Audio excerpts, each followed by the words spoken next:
Kita nak bincang isu tentang diri Allah. Tuan-tuan, saya nak tanya sekali lagi, kita nak bincang isu tentang diri Allah. Allah Ta'ala lebih tahu tentang diri dia ataupun kita lebih tahu? Sudah tentu semua tuan-tuan, tanpa kecuali seorang pun akan memberi jawapan Allah Ta'ala lebih tahu tentang diri dia. Betul ataupun tidak tuan-tuan? Bila kita kata Allah Ta'ala tahu tentang diri dia, Allah Ta'ala tak sebut dalam Quran. Allah Ta'ala tak sebut di dalam Al-Quran. Nabi SAW paling mengenali Allah Subhanahu Wa Ta'ala. Di dalam satu hadis Nabi kata, ana atqakum billah, aku lebih takut daripada kalangan kamu ni, aku paling takut kepada Allah, aku lebih mengenali Allah. Dalam Quran tak sebut Allah Ta'ala duduk di mana sebelum dijadikan Arsh. Nabi Muhammad SAW tidak pernah menyebut sebelum dijadikan Arsh. Tak pernah sebut.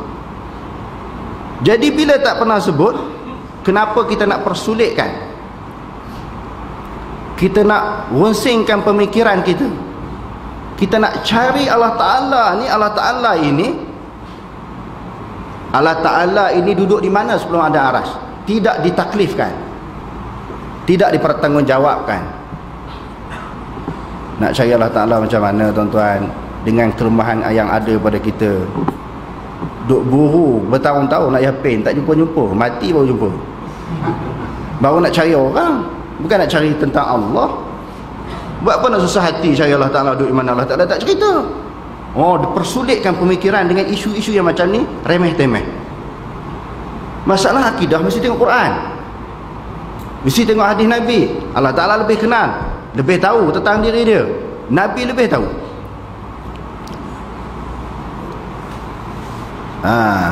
Jadi Imam Abu Hanifah dia kata nuqiru bi anna Allah istawa 'alal arsy min ghairi an yakuna lahu hajatun.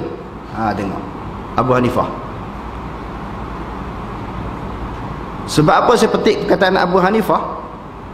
Sebab Imam Abu Hanifah ini dia adalah salah seorang ulama yang berpegang kepada akidah salafus salih.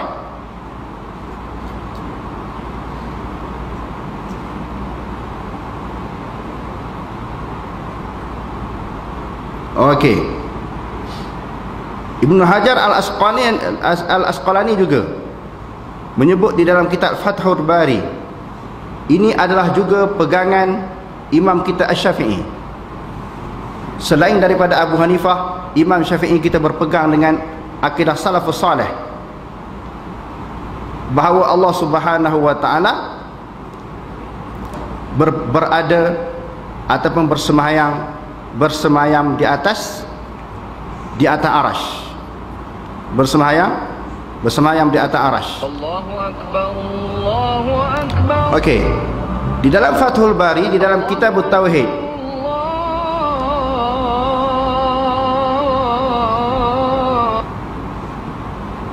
okey, ada sikit gangguan. Di dalam mentafsirkan ayat Ar-Rahmanu 'ala arsy istawa, qala bila kaifin, istiwanya Allah Subhanahu Wa Ta'ala itu tidak ada kafiat, macam mana tidak berlaku. Kita tak boleh contohkan, sebutkan Allah Subhanahu Wa Ta'ala begini-begini, berada di atas Arasy. Wal asaru fihi anis salafi kathiratun, asar daripada salaf itu banyak menceritakan tentang bersemayamnya Allah Subhanahu Wa Ta'ala di atas Arasy. Wa hazihi tariqatus Syafi'i, dia kata wa hadhihi tariqatus Syafi'i. Siapa sebut? Ibnu Hajar Al-Asqalani di dalam Fathul Bari, dalam kitab Tauhid. Ibnu Hajar juga salah seorang ulama yang berpegang kepada mazhab Syafi'i. Wa Ahmad bin Hanbal. Wa qala At-Tirmizi fi jami'i aqba hadits Abi Hurairah fi nuzul wa huwa 'ala al-'arsy kama wasafa bihi nafsahu fi kitabihi.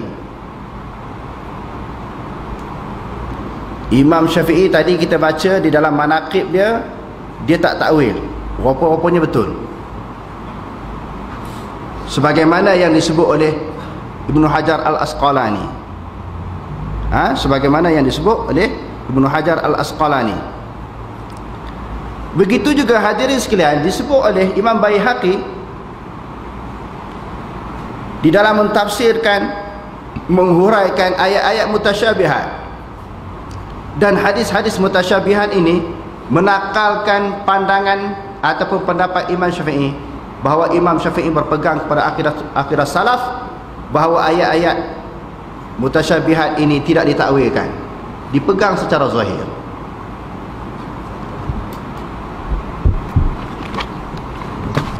Saya nak buktikan lagi kepada tuan-tuan.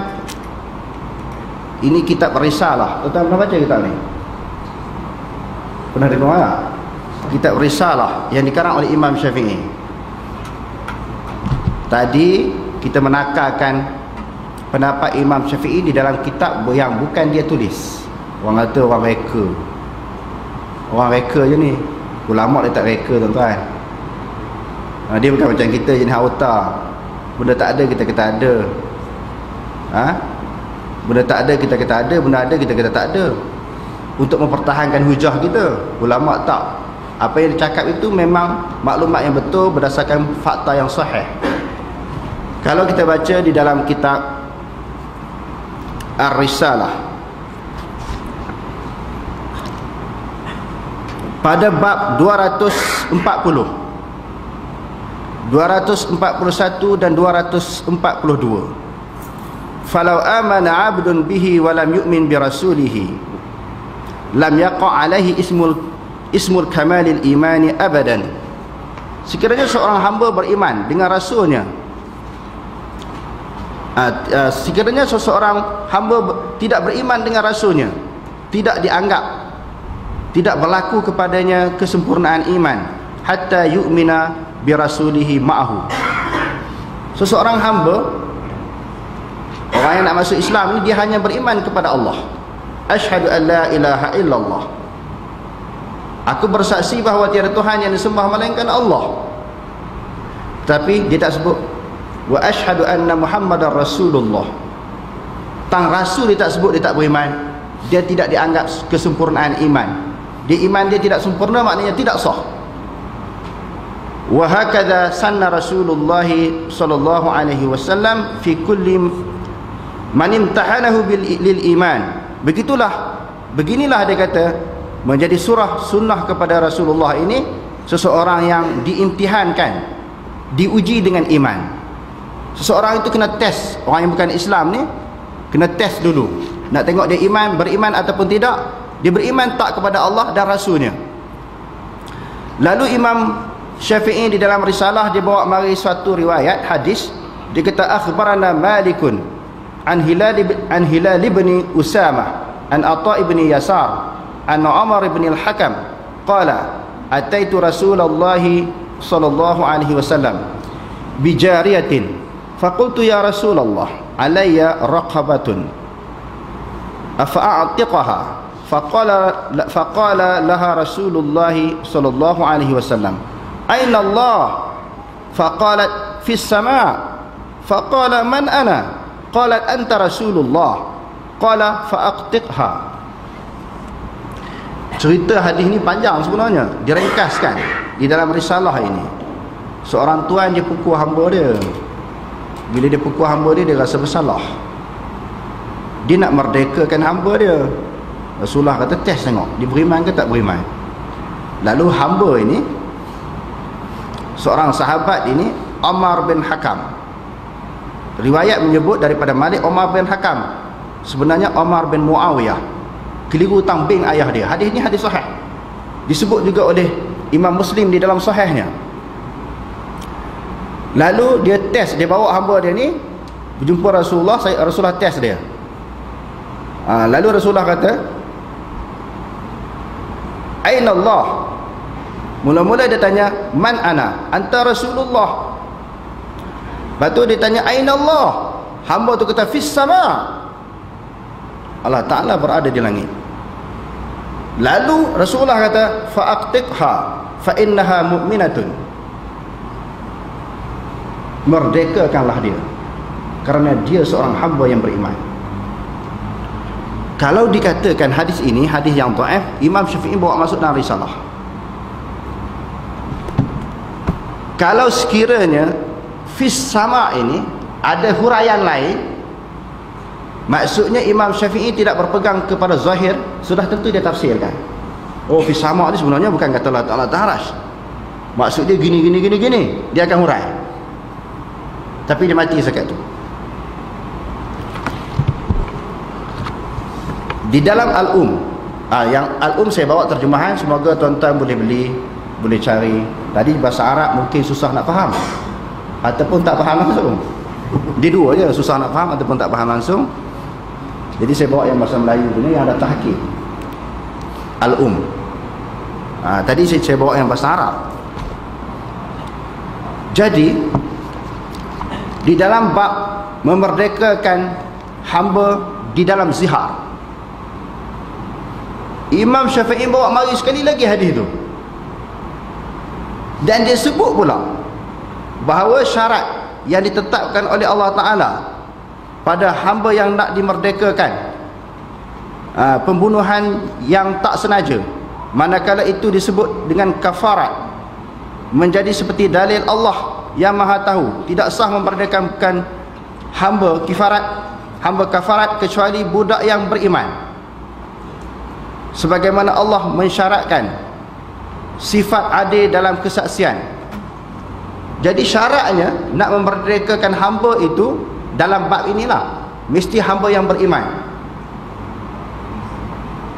Bagaimana nak tahu tentang dia beriman ataupun tidak beriman? Dites dulu tentang pegangan dia. Bila dites, diuji tentang pegangan dia, dia kata Allah Ta'ala ta'arash. Kalau kata salah, Rasulullah akan tegur dia, jangan pegang macam tu, nanti kamu orang bayang kata Allah Ta'ala duduk bersila, duduk bertinggung. Oh, jangan. Rasulullah tak kata macam tu.